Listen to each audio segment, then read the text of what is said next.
He guardado este secreto por 10 años, sintiendo cómo mi alma era robada dentro de mi propia casa, por mi propia sangre. Pero hoy, todo cambió. Esta es la historia de cómo sobreviví al abuso silencioso que casi me destruye, y encontré la fuerza para renacer cuando todo parecía perdido. Quédate hasta el final, porque lo que descubrirás puede cambiar tu forma de ver la fuerza que se esconde en el lugar más inesperado. La mansión en las lomas de Chapultepec era una fortaleza de silencio y opulencia. Afuera, un cielo gris de invierno cubría la Ciudad de México, sus nubes pesadas prometiendo una llovizna fría que parecía reflejar el estado perpetuo del interior de la casa. Cada superficie de mármol pulido, cada escultura de bronce y cada pintura al óleo colgada en las paredes de seda gritaban riqueza, un valor estimado en más de 250 millones de pesos solo en arte y mobiliario. Sin embargo, el aire era gélido, estéril, desprovisto de cualquier calidez humana. Era el mausoleo perfecto para una vida que había terminado mucho antes de que el corazón dejara de latir. Una jaula de oro donde los barrotes eran invisibles, pero más sólidos que el acero. Era un escenario diseñado para exhibir poder y éxito, pero que en la intimidad de sus muros albergaba una tragedia silenciosa, un vacío que ni todo el dinero del mundo podría llenar. Isadora Morales, a sus 65 años, se encontraba de pie en el centro de la biblioteca, un santuario de 2 pisos con paredes cubiertas de libros que no había tenido el ánimo de leer en una década. Llevaba un impecable traje sastre de color gris perla, un conjunto de Chanel que costaba más que el salario anual de la mayoría de los mexicanos, y un discreto collar de perlas que su difunto esposo, Ricardo, le había regalado en su 20º aniversario. Su cabello plateado estaba recogido en un peinado perfecto, pero su rostro era una máscara de derrota. Sus hombros, ligeramente encorvados, delataban el peso de una carga invisible, y sus ojos, alguna vez, vibrantes y llenos de una inteligencia aguda, ahora estaban opacos, fijos en la alfombra persa sin ver realmente su complejo diseño. Era la imagen de la elegancia contenida, la dueña de un imperio industrial que se sentía como la última de las sirvientas en su propia casa. Frente a ella, Javier, su hijo de 35 años, era la imagen de la vitalidad y el control. Vestido con un traje a la medida y con una sonrisa encantadora que desmentía la frialdad en sus ojos, sostenía una tableta que mostraba los estados financieros de la empresa. La discusión había comenzado por algo trivial, una solicitud de Isadora para donar 50,000 pesos a un asilo de ancianos que ella y Ricardo habían apoyado durante años. Un asilo que ahora luchaba por mantenerse a flote. Para Javier, era un gasto innecesario, una distracción de su plan de expansión. La humillación no fue un grito, sino un susurro venenoso, una condescendencia afilada que cortaba más profundo que cualquier cuchillo. La miró con una falsa piedad que la hizo sentir pequeña, infantil e incompetente. El golpe final llegó con una frase, pronunciada en un tono bajo y calculador, para que solo ella la escuchara en toda su magnitud. «Mamá, estás senil», dijo Javier, su voz una caricia helada. «Tu mente ya no está para estas decisiones. A partir de ahora, para protegerte a ti y al legado de papá, yo tomaré todas las decisiones financieras. Todas. No te preocupes por nada, yo me encargo». Cada palabra fue un clavo en el ataúd de su autonomía. Humillación fue total, no solo por la negativa, sino por la anulación de su identidad, la declaración de que ya no era más que una reliquia frágil y sin juicio, una figura decorativa en el imperio que ella había ayudado a construir. Isadora no respondió, simplemente asintió, un movimiento casi imperceptible, su espíritu rindiéndose una vez más. ¿Te está gustando esta historia? Sumérgete más en este viaje de emociones. Suscríbete al canal y cuéntanos en los comentarios desde qué ciudad o país nos estás viendo. Tu apoyo nos permite seguir creando. Mientras Javier salía de la biblioteca, satisfecho con su victoria, Isadora permaneció inmóvil. las lágrimas que se negaba a derramar ardiendo detrás de sus ojos. El silencio que quedó era más ruidoso que la discusión. Era un silencio lleno de años de concesiones, de batallas no libradas, de un amor de madre que se había torcido hasta convertirse en una cadena. Se sentía como una extraña en su propia piel, un fantasma en los pasillos de su vida. El peso de 10 años de subyugación emocional la aplastó en ese instante.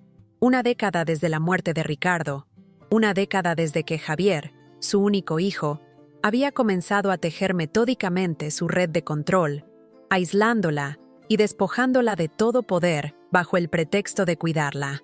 La humillación no era nueva, pero esta vez se sentía diferente, más definitiva.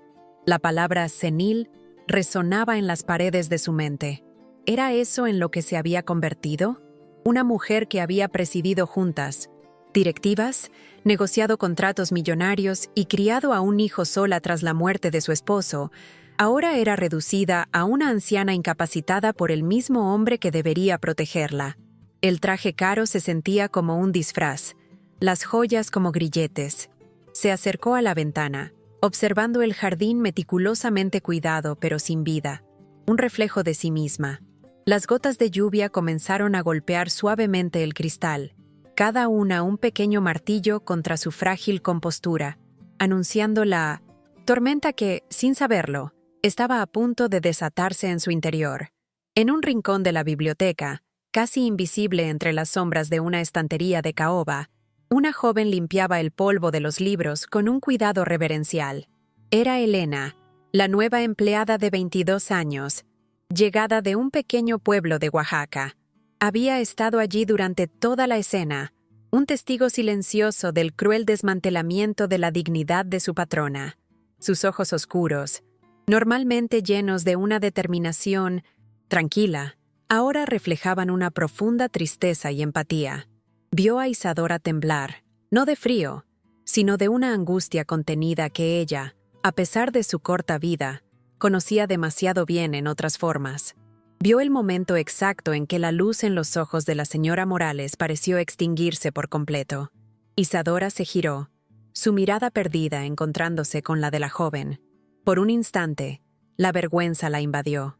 Ser vista en su momento de máxima debilidad por una empleada era la culminación de su impotencia. Pero en los ojos de Elena no había juicio, ni lástima, solo una comprensión pura y doliente. Fue entonces cuando ocurrió el gesto que lo cambiaría todo. Elena, desafiando el protocolo estricto de la casa que prohibía interactuar con los patrones a menos que se les hablara, dejó su paño de limpieza, se acercó a una pequeña jarra de agua que siempre estaba en la mesa y sirvió un vaso. Con pasos tímidos pero firmes, se acercó a la mujer más poderosa de México y le ofreció el agua, su mano joven y trabajadora, un stark contraste con la opulencia que la rodeaba. La vida de Isadora no siempre había sido una prisión dorada. Recordaba con una nostalgia dolorosa los años junto a Ricardo, un hombre con una risa estruendosa y un amor por la vida que llenaba cada rincón de su existencia. Juntos habían transformado una modesta empresa textil heredada del padre de Ricardo en un conglomerado industrial, Textiles Morales, líder en el mercado latinoamericano. Isadora no era una simple esposa trofeo, era una socia, una estratega brillante con una visión para los negocios que igualaba y a veces superaba la de su marido. Sus días estaban llenos de juntas, viajes, decisiones audaces y un profundo respeto mutuo. Eran un equipo, una fuerza imparable.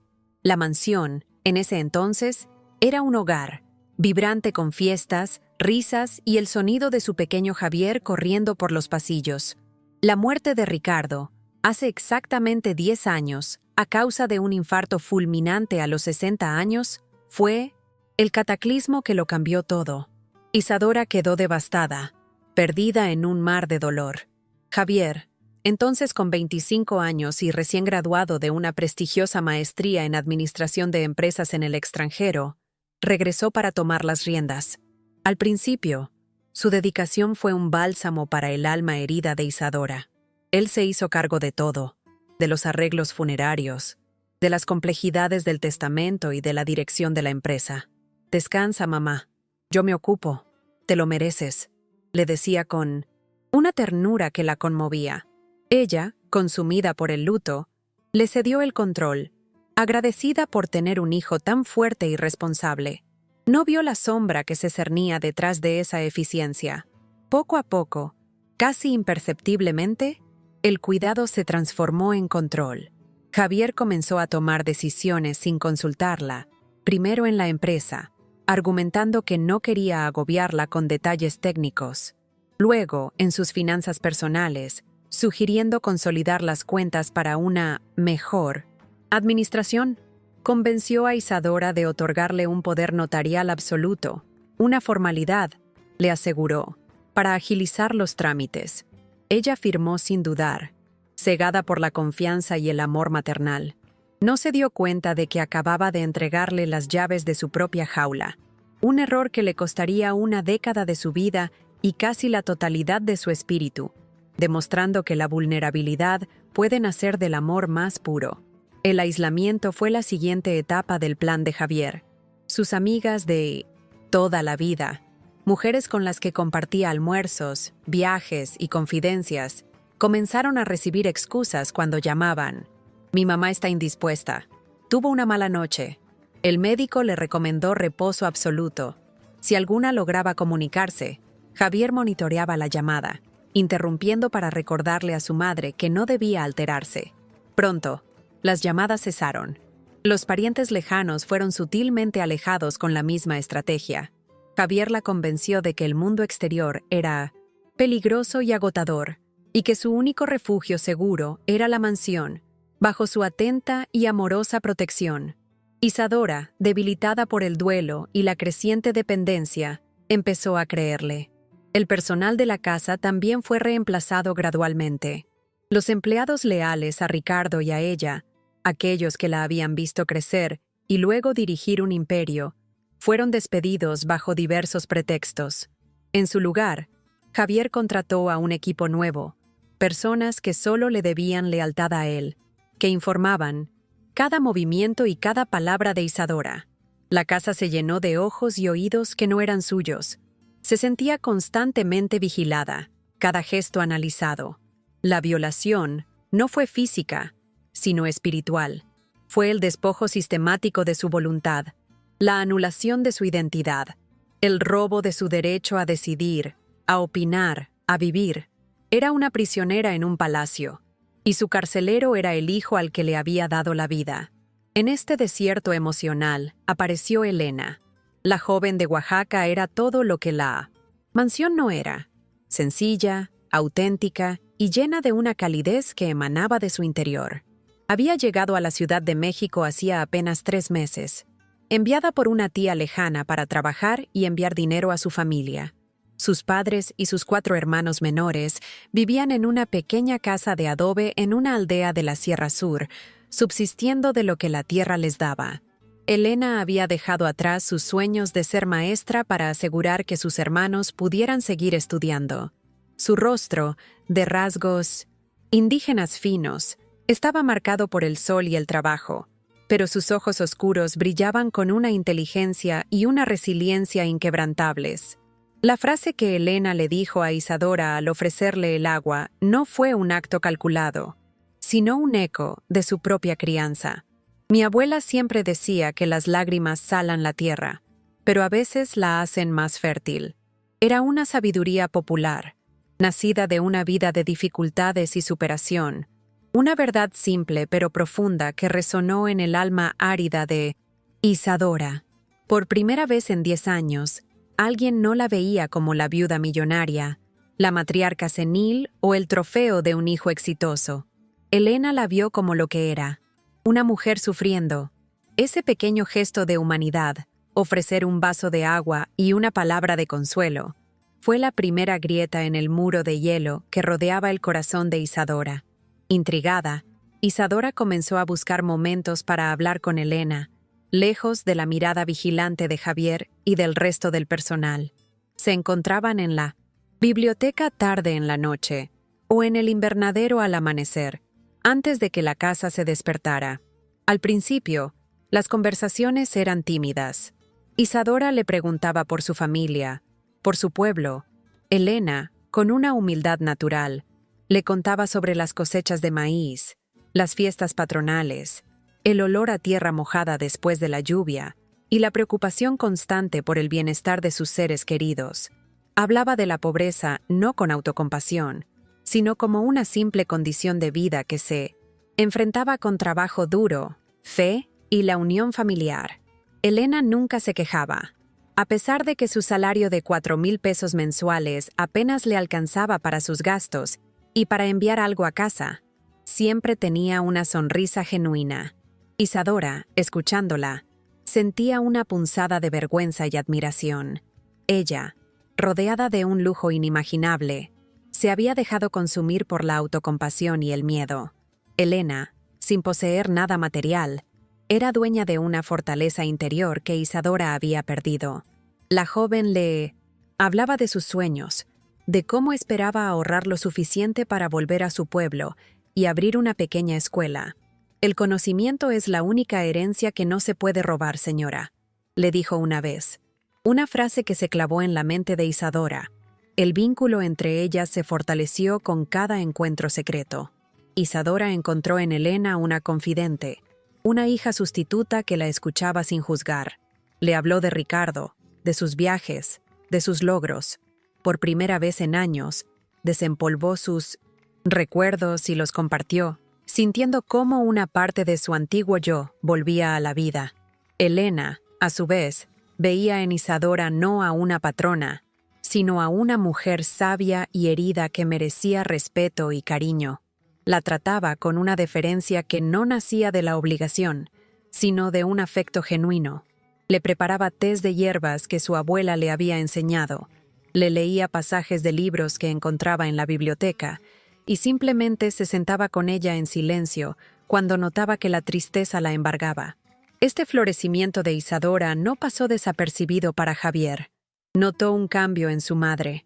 Había un brillo en sus ojos que no había visto en años, una firmeza incipiente en su voz. Su radar de control se activó de inmediato. Comenzó a interrogar al resto del personal y no tardó en descubrir la causa: la cercanía con la nueva empleada. La ira lo consumió. ¿Cómo se atrevía una sirvienta analfabeta de un pueblo perdido a influir en su madre, a deshacer el trabajo de manipulación que le había llevado una década construir? La veía como una amenaza directa a su poder y a su acceso ilimitado a la fortuna familiar. La reacción de Javier fue rápida y cruel. El primer obstáculo externo se manifestó. Confrontó a Elena en la cocina, acusándola de ser una aprovechada y de llenarle la cabeza de ideas a su madre. Le prohibió estrictamente volver a hablar con Isadora de cualquier cosa que no fuera estrictamente laboral, amenazándola con el despido inmediato y con asegurarse de que nunca más encontrara trabajo en la ciudad. Elena, aunque asustada, no se dejó intimidar por completo. Miró a Javier a los ojos y con voz tranquila le dijo: «Yo solo le ofrezco compañía a una señora que se siente muy sola, señor. No hago nada malo». Su dignidad silenciosa enfureció aún más a Javier. Para Isadora, la amenaza de Javier contra Elena fue una sacudida. El miedo, su compañero constante durante 10 años, volvió a atenazarla. El miedo a las represalias de Javier, a que la aislara aún más, a que cumpliera su amenaza de declararla legalmente incompetente. Este fue su primer gran conflicto interno. Una parte de ella quería retroceder, volver a la seguridad pasiva de su jaula para proteger a Elena del enojo de su hijo. Pero otra parte, la parte que Elena había despertado, se rebelaba ante la injusticia. Defender a Elena significaba enfrentarse a Javier por primera vez. El pensamiento la aterrorizaba, pero la idea de abandonar a la única persona que le había mostrado bondad en una década le resultaba insoportable. La tensión en la mansión se volvió casi tangible. Javier aumentó la vigilancia, instaló más cámaras de seguridad, aparentemente por protección, pero Isadora sabía que eran para monitorearla a ella. Le confiscó su teléfono celular personal, dándole uno nuevo más sencillo que él controlaba. Cada salida, incluso al jardín, debía ser aprobada por él. La jaula se hacía más pequeña y asfixiante. Isadora y Elena ahora solo podían comunicarse con miradas, con pequeños gestos, clandestinos. Una taza de té dejada en un lugar específico, un libro abierto en una página marcada. Eran pequeños actos de rebelión que alimentaban su conexión y la determinación de Isadora. El segundo obstáculo externo fue la burocracia. Isadora, en un acto de valentía, intentó contactar a su antiguo abogado, el licenciado Portillo, un amigo de la familia. Usando el teléfono de la cocina en un descuido del personal, logró dejar un mensaje. Pero Javier tenía toda la correspondencia y las llamadas interceptadas. Al día siguiente, Javier la confrontó, mostrándole el registro de la llamada en su tableta. «Mamá, ¿por qué llamas al licenciado Portillo? ¿Acaso no confías en mí? Me duele que pienses que necesito supervisión». Su tono no era de ira, sino de una profunda herida fingida, una manipulación emocional diseñada para hacerla sentir culpable y cruel. Isadora se retractó, abrumada por la culpa. Mientras tanto, la historia de Elena seguía desarrollándose, añadiendo capas de emoción al drama. Recibió una carta de su pueblo. Su hermano menor, Mateo, de 15 años, había contraído una neumonía grave y necesitaba medicamentos caros que la familia no podía pagar. La desesperación de Elena era palpable. Isadora, al enterarse a través de una nota que Elena le deslizó, sintió una impotencia furiosa. Tenía a su disposición una fortuna de más de 3.000 millones de pesos, pero no podía acceder a los 10.000 pesos que Elena necesitaba para salvar la vida de su hermano. La ironía era tan cruel que le robó el aliento. La riqueza material nunca le había parecido tan inútil, tan vacía. Este evento fue un catalizador crucial. El sufrimiento de Elena se convirtió en el de Isadora. Ver a esta joven fuerte y buena desmoronarse por una cantidad de dinero que para ella era insignificante, encendió una llama de rabia en su interior. Ya no se trataba solo de su propia libertad robada, sino de la injusticia del mundo y de su propia complicidad pasiva. Se dio cuenta de que su silencio, su aceptación, la convertían en cómplice de la crueldad de Javier, no solo hacia ella, sino indirectamente hacia otros, como la familia de Elena. «Yo no lo quería, pero acepté», resonó en su mente, pero esta vez con un nuevo significado. Aceptó su prisión, y al hacerlo, aceptó un mundo donde la bondad era castigada y la crueldad recompensada. La enfermedad del hermano de Elena se convirtió en una carrera contra el tiempo. Elena estaba dispuesta a renunciar, a volver a su pueblo, aunque no tuviera dinero, solo para estar con su familia.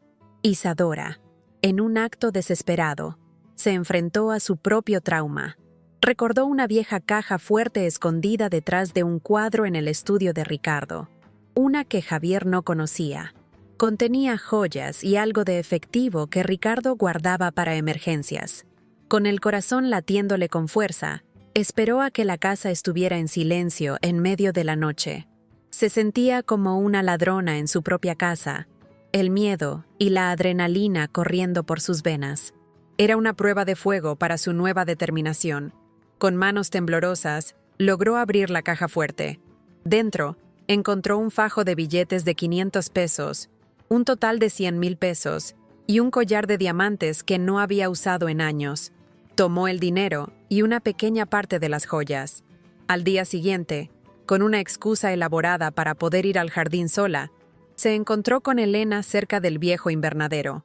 Le entregó el dinero, una suma que hizo que los ojos de Elena se llenaran de lágrimas de incredulidad y gratitud. «Úsalo para tu hermano y lo que sobre, para tus estudios», le susurró Isadora. «Pero debes tener cuidado. Javier no puede saberlo». Este acto de desafío fue un punto de no retorno. Isadora había roto las reglas de su prisión. Javier, sin embargo, no era estúpido. Notó la repentina calma de Elena y, a través de sus informantes en el pueblo, se enteró de la milagrosa recuperación de su hermano. No le costó mucho atar cabos. No tenía pruebas, pero su sospecha se convirtió en certeza. Decidió que era hora de eliminar la mala influencia de una vez por todas. Preparó su ataque final, no solo para deshacerse de Elena, sino para darle a su madre una lección definitiva, para aplastar su espíritu rebelde y devolverla a la sumisión total. El escenario estaba listo para la confrontación que definiría el futuro de todos. El contraste entre la pobreza material de Elena y la pobreza emocional de Isadora nunca fue tan evidente. Elena, con el dinero en mano, no pensó en sí misma, sino en su familia. Su gratitud hacia Isadora era inmensa, no solo por el dinero, sino por el acto de confianza y fe. Vio a Isadora no como una benefactora rica, sino como un alma gemela en el sufrimiento. Una mujer que, a pesar de tenerlo todo, no tenía nada. Esta comprensión mutua solidificó su lealtad. Elena juró para sí misma que ayudaría a la señora Morales, sin importar el riesgo. Su vínculo, forjado en secreto y adversidad, se había vuelto inquebrantable. Isadora, por su parte, se sintió renacer con ese acto. El miedo no había desaparecido, pero ahora estaba acompañado por una nueva sensación: el poder. El poder de hacer una diferencia, de actuar según su conciencia. Se dio cuenta de que la verdadera violación que había sufrido no era solo el control de su dinero, sino el robo de su propósito. Javier le había quitado la alegría de dar, de ayudar, de ser útil. Al ayudar a Elena, había recuperado una pieza fundamental de sí misma. El dinero, por primera vez en años, tuvo un significado real. Fue la herramienta de un acto de amor y justicia. La crítica social, un obstáculo externo más sutil, también jugó su papel. En las raras ocasiones en que Isadora asistía a un evento social, siempre escoltada por Javier, sus antiguas amigas la trataban con una mezcla de lástima y distancia. «Pobre Isadora, no ha sido la misma desde que murió Ricardo», comentaban en susurros. «Menos mal que tiene a Javierito, es un hijo tan devoto, la cuida como a una reina».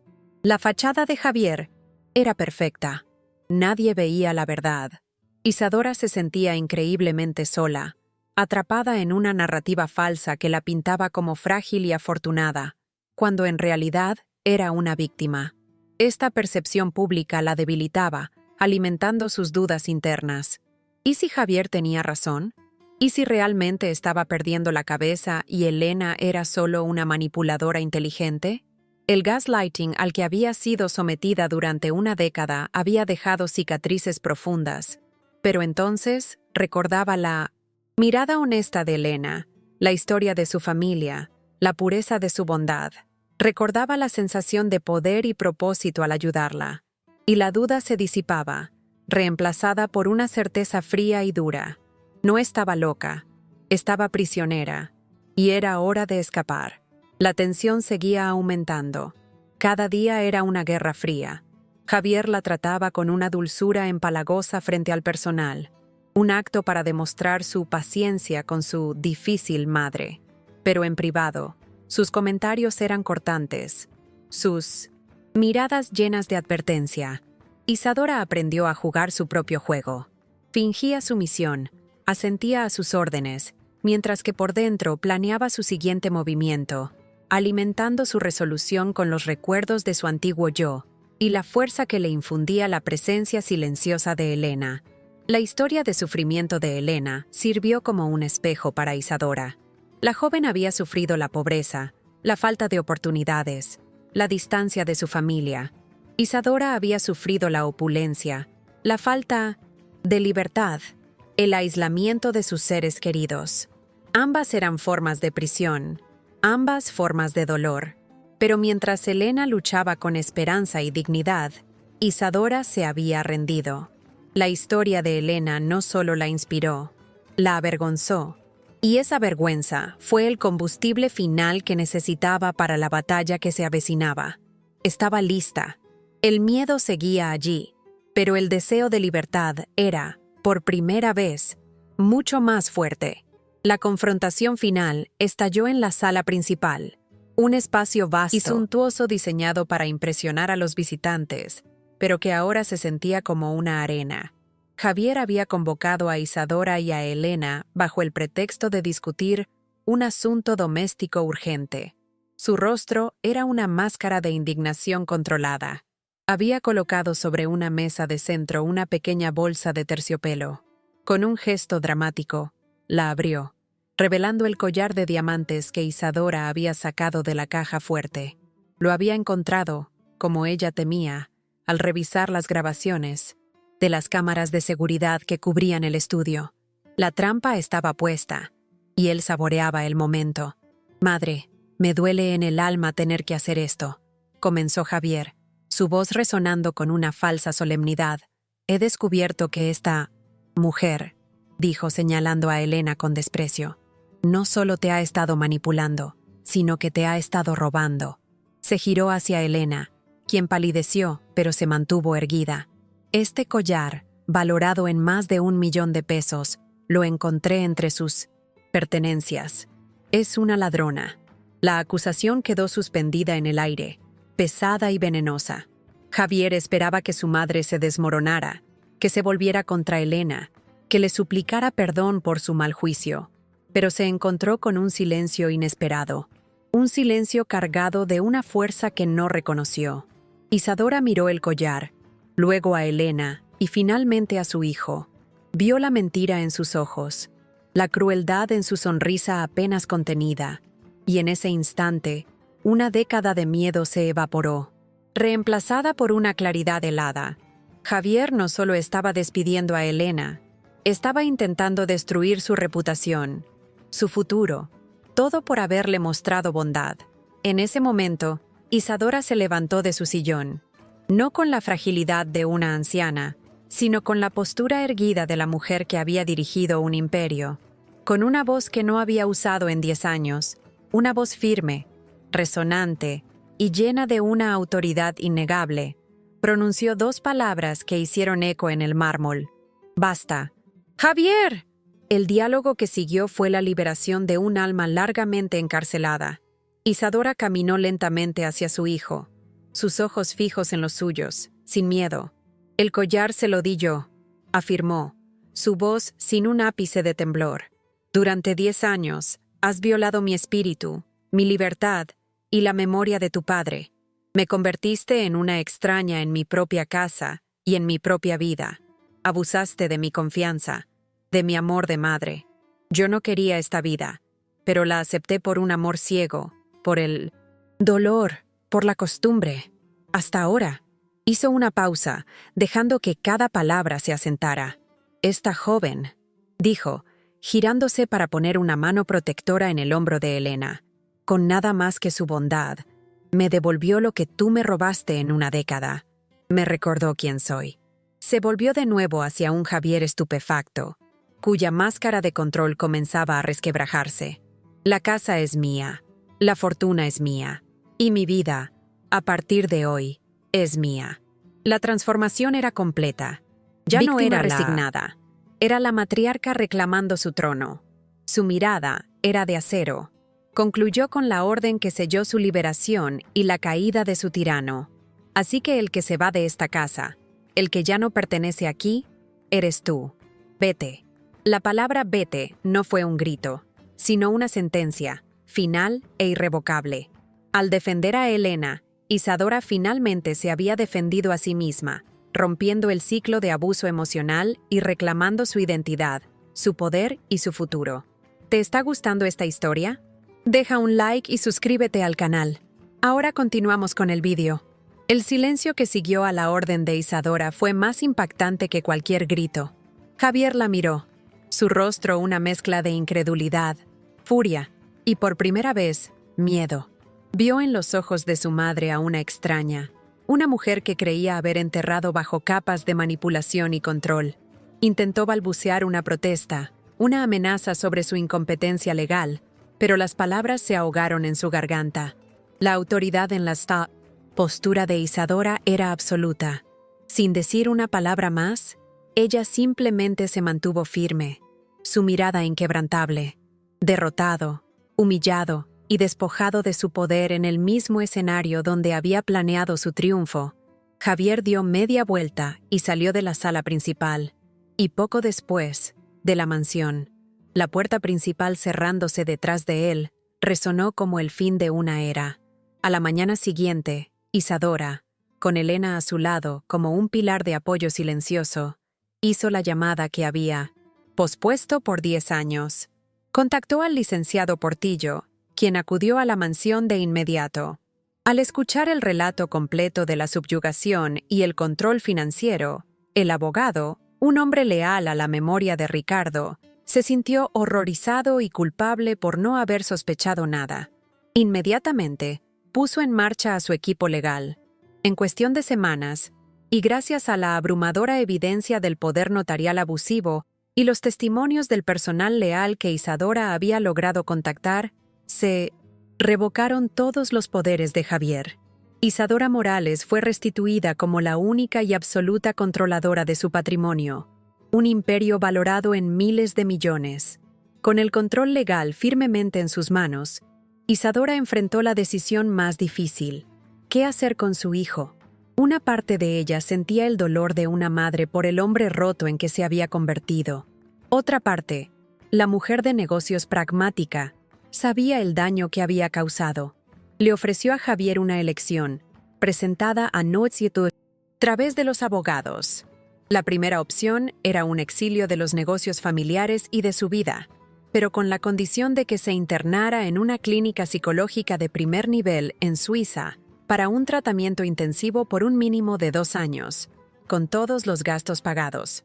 Al salir, recibiría una modesta pensión mensual, suficiente para vivir cómodamente pero sin lujos, lejos de cualquier posición de poder. La segunda opción era el desheredamiento total y la posibilidad de enfrentar cargos criminales por fraude y abuso. Javier, enfrentado a la ruina total y al escándalo público, y quizás con un destello de conciencia sobre su propia patología, aceptó la primera opción. Su partida hacia la clínica fue discreta, sin despedidas. Para Isadora, no fue una victoria jubilosa, sino un acto necesario y doloroso, el último y más difícil acto de amor de una madre. Forzar a su hijo a enfrentar a sus demonios, aunque eso significara perderlo, quizás para siempre. Era el comienzo de un camino, incierto para él, pero para Isadora era el comienzo de una nueva vida, una llena de propósito y libre de miedo. El primer paso para reclamar su vida fue transformar la mansión. El lugar que había sido su prisión ahora se convertiría en un faro de esperanza. Ordenó una renovación completa, no de lujo, sino de alma. Los mármoles fríos se cubrieron con alfombras cálidas, los muebles de diseño rígido se reemplazaron por cómodos sofás, y las paredes se llenaron no solo de arte, sino de fotografías, de momentos felices, de Ricardo, de sus viajes, y pronto, de nuevas sonrisas. Una gran parte de la mansión, el ala oeste, fue designada para un nuevo proyecto, uno que nació de su propio sufrimiento y redención. Nació así la Fundación Morales. Isadora invirtió una suma inicial de 500 millones de pesos para crear una organización sin fines de lucro dedicada a una causa que ahora entendía íntimamente: ayudar a mujeres de la tercera edad en situación de abuso emocional y financiero. La fundación ofrecería refugio, asesoría legal gratuita, apoyo psicológico y talleres de empoderamiento para que otras mujeres, atrapadas en jaulas de oro o de pobreza, pudieran encontrar su voz y recuperar su autonomía, tal como ella lo había hecho. La ironía de usar la fortuna que casi la destruye para salvar a otras no pasó desapercibida para ella. El papel de Elena en esta nueva etapa fue fundamental. Isadora, viéndola no como una empleada, sino como la hija que el destino le había dado, le hizo una oferta que cambiaría la vida de la joven para siempre. «Tú me enseñaste que el conocimiento es la única herencia que no se puede robar», le dijo Isadora. «Ahora déjame darte esa herencia». Le ofreció una beca completa para estudiar administración de empresas en la universidad más prestigiosa de México, el Tecnológico de Monterrey, con todos los gastos pagados. Quería que Elena tuviera las herramientas para ayudarla a dirigir la fundación, para que su bondad innata se combinara con la habilidad profesional. Elena, entre lágrimas de gratitud, aceptó. Su sueño de ser maestra se transformó en uno más grande: ayudar a cientos de mujeres. Se mudó a un apartamento propio cerca de la universidad, financiado por Isadora, pero pasaba los fines de semana en la mansión, que ahora se sentía como un verdadero hogar. Su relación con Isadora trascendió cualquier etiqueta. Eran familia, unidas por la adversidad y el afecto mutuo. Elena se convirtió en una pieza clave en la planificación y el lanzamiento de la Fundación Morales, su perspectiva y su empatía aportando un valor incalculable. La mansión, alguna vez un símbolo de opresión, comenzó a llenarse de vida, planificación y la promesa de un futuro mejor. 5 años después, la mansión es irreconocible. El silencio opresivo ha sido reemplazado por un murmullo constante de actividad y esperanza. El jardín, antes un testamento de perfección estéril, ahora está lleno de flores de todos los colores, cuidado por un grupo de mujeres, sonrientes, residentes del programa de la Fundación Morales. Isadora, ahora con 70 años, preside una reunión en la antigua biblioteca, transformada en una sala de juntas cálida y luminosa. Su rostro está surcado por las arrugas de la edad, pero sus ojos brillan con una vitalidad y una paz que la hacen parecer más joven que nunca. Viste con elegancia, pero ahora su ropa refleja comodidad y confianza, no una armadura. A su lado, presentando un informe de expansión de la Fundación con una elocuencia y seguridad impresionantes, se encuentra Elena. A sus 27 años, se ha graduado con honores y es la directora de operaciones de la Fundación Morales. Su sencillez innata permanece, pero ahora está revestida de la confianza de una profesional consumada. Su vínculo con Isadora es evidente en la forma en que intercambian miradas de complicidad y respeto. Juntas, han ayudado a más de 200 mujeres a escapar de situaciones de abuso, reescribiendo historias de dolor en relatos de y superación. La escena final nos lleva de nuevo al jardín. Isadora y Elena, después de la reunión, caminan juntas bajo el sol de la tarde. Se detienen junto a un nuevo rosal que están plantando varias de las mujeres de la fundación. Una de ellas, una anciana que llegó a la fundación rota y silenciosa, ahora ríe a carcajadas mientras le enseña a otra a podar las ramas secas. Isadora observa la escena, una lágrima rodando por su mejilla, pero esta vez es una lágrima de pura felicidad. Elena le aprieta suavemente la mano. Mire lo que ha construido, señora Isadora. Ha hecho que la tierra sea fértil de nuevo. Isadora sonríe, una sonrisa genuina y plena. Lo hicimos juntas, Elena, juntas. El ciclo se ha cerrado, y las semillas de la bondad, plantadas en un momento de desesperación, han florecido en un jardín de segundas oportunidades. ¿Han hecho algún gesto de bondad que cambió una vida? Dejen un corazoncito si creen que el amor es más poderoso que cualquier riqueza.